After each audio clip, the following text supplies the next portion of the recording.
हर हर महादेव दोस्तों, श्री शिवाय नमस्तुभ्यम। स्वागत है आपके अपने चैनल स्टोरी पाठशाला में। तो दोस्तों, कैसे हो आप सब? आशा करती हूँ आप सभी स्वस्थ होंगे, मस्त होंगे, अच्छे होंगे। तो चलिए वीडियो को शुरू करते हैं। दोस्तों, आज हम इस वीडियो में बात करेंगे वट सावित्री व्रत की। तो सबसे पहले मेरी जितनी भी दीदी हैं, बहनें हैं, उन सबको मेरी तरफ से वट सावित्री व्रत की अग्रिम शुभकामनाएं। तो दोस्तों, इस वीडियो में हम जानेंगे इस व्रत का नियम क्या है, पूजा विधि क्या है, इसकी सामग्री क्या है और कौन कौन इस व्रत को कर सकता है। और यदि जो पहली बार व्रत उठा रही हैं तो वह इस व्रत को उठा सकते हैं या नहीं। और नहाए खाए से लेकर के व्रत पारण तक का संपूर्ण नियम हम इस वीडियो में जानेंगे। तो दोस्तों, वीडियो में अंत तक बने रहें ताकि आपको संपूर्ण जानकारी मिल सके। दोस्तों, यह व्रत ज्येष्ठ महीने की अमावस्या तिथि को मनाया जाता है। इस बार यह व्रत 26 मई सोमवार को पड़ रहा है। यह व्रत अपने पति की लंबी आयु के लिए, उनकी दीर्घायु के लिए, उनकी सलामती के लिए यह व्रत को किया जाता है। दोस्तों, जैसा कि अभी बताया कि यह व्रत ज्येष्ठ महीने की अमावस्या तिथि को होता है, तो इस बार यह अमावस्या तिथि सोमवार को पड़ रही है, यानी कि सोमवती अमावस्या भी पड़ रही है। तो इस दिन आप पीपल वृक्ष की भी पूजा कर सकते हैं। यदि आपके आसपास कोई पीपल का वृक्ष हो तो आप दोनों जगह पूजा करिए, वट वृक्ष की भी, पीपल वृक्ष की भी। फेरी आपको एक ही जगह लगानी है, या तो आप सोमवती अमावस्या को मानकर करेंगे तो पीपल वृक्ष की फेरी लगाएं, या फिर वट सावित्री व्रत की पूजा कर रहे हैं तो वट वृक्ष की फेरी लगाएं। तो दोनों ही पूजा आप इस दिन कर सकते हैं, लेकिन फेरी सिर्फ एक ही वृक्ष की लगानी है। तो इस व्रत के जो नियम है, सबसे पहला नियम है नहाए खाए। इस व्रत में एक दिन पहले नहाए खाए किया जाता है, जिसमें कि आपको एक दिन पहले ही नाखून काट लेने हैं, बाल धो लेने हैं और एक दिन पहले से ही आपको सात्विक भोजन करना है। कोई भी लहसुन प्याज नहीं खाना है, नॉन वेज तो बिल्कुल भी ना खाएं और मसूर की दाल अवॉइड करें, बैगन अवॉइड करें। इन चीज़ों को आप एक दिन पहले से ही अवॉइड करें और ब्रह्मचर्य का पालन जरूर करें। ये नहाए खाए होता है, एक दिन पहले ही किया जाता है। तो अब बात कर लेते हैं पूजा विधि की। तो सबसे पहले आपको यह ध्यान देना है कि यदि आप कहीं एकांत की जगह में पूजा करने जा रही हैं तो हो सकता है वहाँ पे गंदा पड़ा हो, साफ सुथरा ना हो। तो सबसे पहले आपको वहाँ की सफाई करनी है, गोबर से वहाँ का लेपन करना है। वट वृक्ष के नीचे जहाँ पे आप पूजा शुरू करना चाहती हैं तो वहाँ पे आपको गोबर से लेपन करना है। उसके बाद थोड़ा सा गंगा जल का छिड़काव करना है ताकि उस स्थान की शुद्धिकरण हो जाए और उसके बाद ही आपको पूजा शुरू करनी है। और यदि आप कहीं भीड़ भाड़ की जगह में जा रही हैं, जहाँ पहले से पूजा हो रही है, फेरी हो रही है, वहाँ पे सफाई करने की ज़रूरत ही नहीं है। तो अब इतना कुछ करने के बाद सबसे पहले हमें गौरी गणेश की स्थापना करनी है। सावित्री सत्यवान की पूजा करने से पहले हमें गौरी गणेश की पूजा करनी होगी, जिसमें कि आपको एक हल्दी लेना है, जिसमें कि गौरी माता को बनाना है, और गणेश भगवान के लिए आपको एक सुपारी लेना है और उसमें कलावा बांध देना है और रख देना है। वो आपको गणेश जी स्थापित हो जाएंगे। तो इसके बाद आपको दीपक प्रज्वलित करना है। कोई भी पूजा शुरू करने से पहले देवताओं का आवाहन करते हुए आपको दीप प्रज्वलित करना है। तो गौरी गणेश बनाने के बाद आपको दीपक प्रज्वलित करना है, उसके बाद पूजन शुरू करनी है और साथ ही साथ सावित्री सत्यवान की भी पूजा करनी है। और ध्यान यह रहे कि इस बार अमावस्या तिथि 12:11 दोपहर से लग जाएगी, यानी कि 26 मई को जिस दिन वट सावित्री का व्रत है उस दिन 12:11 से अमावस्या तिथि लग जाएगी। तो कोशिश यही करें कि आप ब्रह्म मुहूर्त में, यानी कि सुबह ही पूजन कर लें। ज़रूरी नहीं है कि आप दोपहर में ही पूजन करें, तो आप ब्रह्म मुहूर्त में पूजन कर सकते हैं। और सुबह यानी कि दूसरे दिन 27 मई को 8:30 तक अमावस्या तिथि रहेगी, उसके बाद ही स्नान दान होगा। दोस्तों, कुछ लोग पूजा के समय कलश भी रखते हैं। सावित्री सत्यवान के नाम की पूजा करने के लिए कुछ लोग कलश भी स्थापित करते हैं।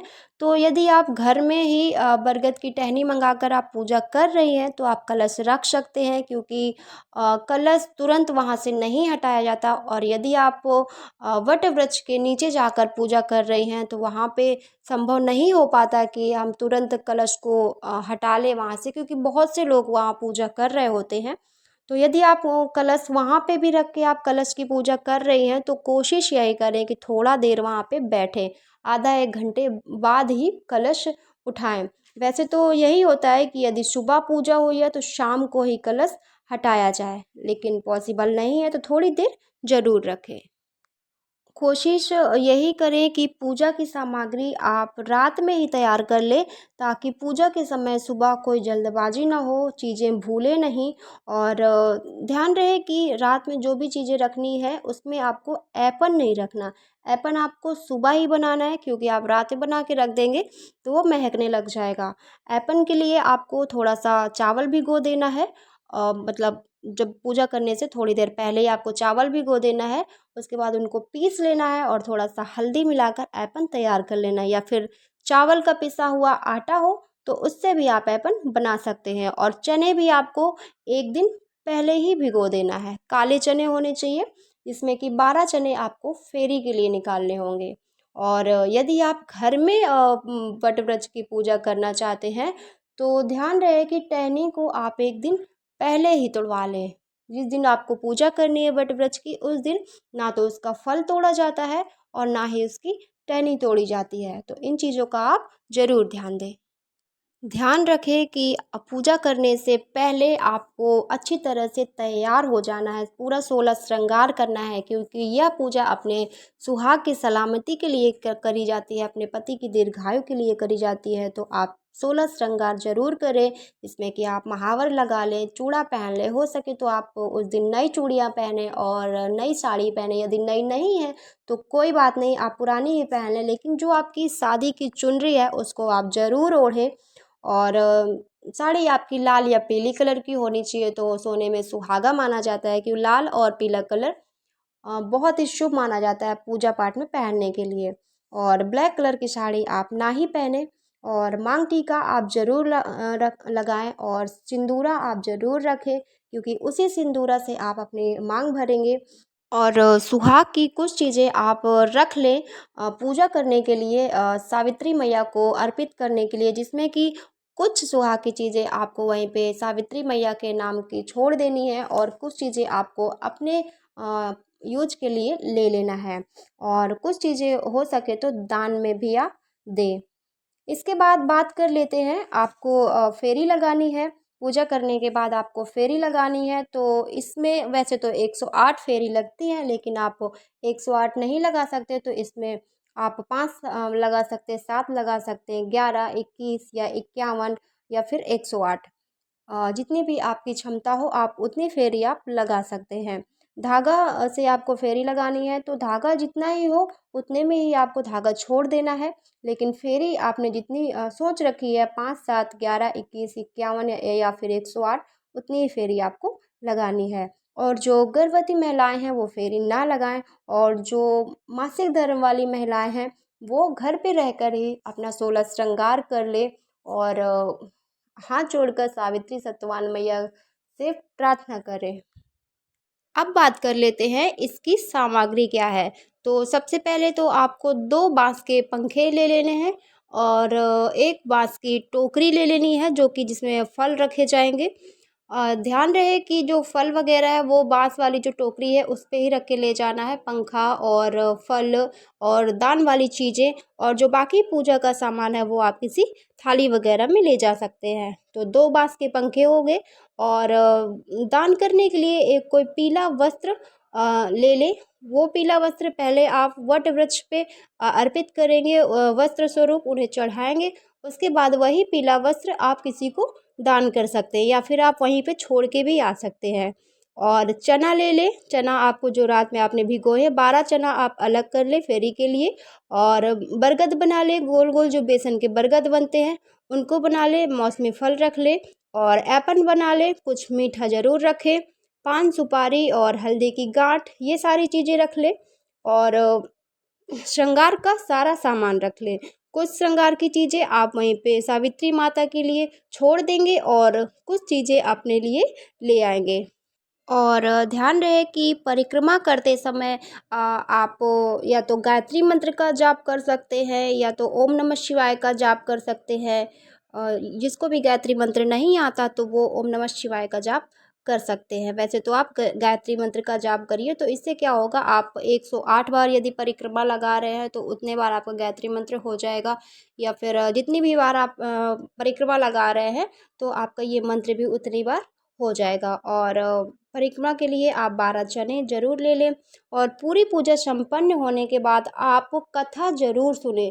कथा का एक अलग ही महत्व होता है। कहते हैं यदि कथा नहीं सुनते तो पूजा का आधा ही अ, फल हमें मिल पाता है। तो आप इस चीज़ की कथा ज़रूर सुनें।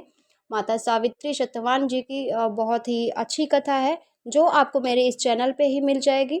तो अगर हो सके तो आप वट वृक्ष के नीचे ही बैठकर कथा सुन सकते हैं। कोई पंडित जी हों तो उनसे सुन सकते हैं, या फिर जो भी और भी लोग हैं उनसे सुनवा सकते हैं, या खुद भी आप कथा सुन सकते हैं। कथा पूर्ण होने के पश्चात आपको एक छोटा सा हवन जरूर करना है। हवन का एक अलग ही महत्व होता है, एक अलग ही फल प्राप्त होता है। कोई भी छोटी पूजा हो या बड़ी पूजा हो, पूजा के लास्ट में आप हवन जरूर करें। यदि घर में आप कोई पूजा कर रहे हैं तो हवन से क्या होता है कि घर की जो शुद्धिकरण है वो हो जाती है, जो निगेटिविटी है वो ख़त्म हो जाती है, पॉजिटिव ऊर्जा, पॉजिटिव एनर्जी घर में प्रवेश करती है। तो इसके लिए आप हवन जरूर करें। और यदि आप वट वृक्ष के नीचे ही हवन कर रहे हैं तो हवन वाला जो पात्र है वो आप अपने घर में ला करके थोड़ी देर के लिए रख सकते हैं। और इसके बाद माता सावित्री और सत्यवान जी से प्रार्थना करें अपने पति की दीर्घायु के लिए, उनकी लंबी आयु के लिए, अपने सुहाग की सलामती की प्रार्थना करें। और गौरी गणेश जी को प्रणाम करें, विष्णु भगवान को प्रणाम करें, भोलेनाथ को प्रणाम करें, जो भी आपके देवी देवता हैं उन सबको प्रणाम करते हुए, उनसे कामना करते हुए आपको अपने घर आना है। उसके बाद घर आकर आपको सबसे पहले पति पूजन करना है। ध्यान रहे, सबसे पहले आपको पति पूजन ही करना है। यदि इस व्रत का एक नियम है, यह व्रत अपने पति की सलामती के लिए, उनकी दीर्घायु के लिए है। तो वहाँ से आने के बाद जब तक आप पति पूजन नहीं करते हैं तब तक आप इस व्रत का पारण नहीं कर सकते हैं। तो सबसे पहले आप अपने पति के पैर धोएं, उनको जो बांस का पंखा लाए हैं उस बांस के पंखे से उनको हवा करें, और जो रक्षा है, कलावा सूत्र है, वो उनको बांधे, उनका मुंह मीठा कराए, उनका आशीर्वाद ले, और फिर उसके बाद ही अपना पारण करें। पारण के लिए आप या तो आप शरबत पी करके, कहीं कहीं होता है कि जो चने होते हैं वो चने को निगलना होता है, चने को निगल करके शरबत पी करके पारण किया जाता है। मेन तो वैसे यही होता है, लेकिन हर जगह का एक अपना अलग अलग नियम होता है, अलग अलग रिवाज होते हैं। तो जैसा भी आप लोग के यहाँ होता हो आप वैसा करिए। और मेरे यहाँ तो ऐसा ही होता है कि चने निगल करके और फिर शरबत पीते हैं। और कोई कोई है तो फलाहार कर लेते हैं, और कोई लोग हैं मीठा खा करके अपना व्रत का पारण कर लेते हैं। और बस नमक आपको नहीं खाना है। और कुछ लोग होते हैं कि पूजा के पश्चात ही पारण करके खाना खा लेते हैं, और कुछ लोग होते हैं कि उस दिन व्रत भी रखते हैं, सिर्फ फलाहार करते हैं। और कुछ लोग तो होते हैं जो निर्जला व्रत भी रखते हैं। तो अपनी स्वास्थ्य को देखते हुए, अपनी क्षमता के अनुसार, जो आपकी शारीरिक क्षमता है उसके अनुसार आप कुछ भी मतलब कर सकते हैं। अगर आपको व्रत रहना है तो आप पूरा दिन व्रत भी रख सकते हैं। बहुत से लोग होते हैं जो पूजा के बाद खाना खा लेते हैं, और ध्यान रहे कि सात्विक भोजन ही उस दिन करना है। और कुछ लोग होते हैं जो निर्जला व्रत भी करते हैं। तो जैसा भी आपको सही लगे, अपनी शारीरिक क्षमता के अनुसार आप कर सकते हैं। अब कुछ जो महत्वपूर्ण बातें हैं उनको भी हम एक बार देख लेते हैं। जो नहाय खाए होता है वो आपको 25 मई दिन रविवार को पड़ेगा, और वट सावित्री का व्रत आपको 26 मई दिन सोमवार को पड़ेगा, और पारण का जो दिन है वो आपको 27 मई मंगलवार को पड़ेगा। तो ध्यान रहे कि 8:30 के पहले, 8:30 के पहले ही आप पारण कर ले, उसके बाद दूसरी तिथि लग जाएगी। और कुछ लोगों का प्रश्न ये था कि पहली बार व्रत उठा सकते हैं, तो जी हाँ, आप बिल्कुल उठा सकते हैं, क्योंकि इस बार कोई भी अधिक मास वगैरह नहीं पड़ रहा है, तो पहली बार जो भी व्रत रखना चाह रहे हैं वो इस व्रत को उठा लें। और स्नान दान का जो दिन है वो अगले दिन ही यानी कि 27 तारीख को ही होगा।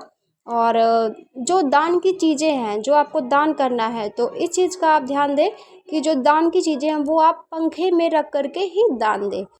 तो इस दिन आप दान ज़रूर करें, क्योंकि कोई भी पूजा करने के बाद अगर आप दान करते हैं तो वह दान आपका बहुत ही महत्वपूर्ण दान माना जाता है। और कुछ चीज़ें आप अगले दिन के लिए रख लें, क्योंकि अगले दिन स्नान दान पड़ रहा है, तो कुछ चीज़ें आप अगले दिन भी दान कर सकते हैं।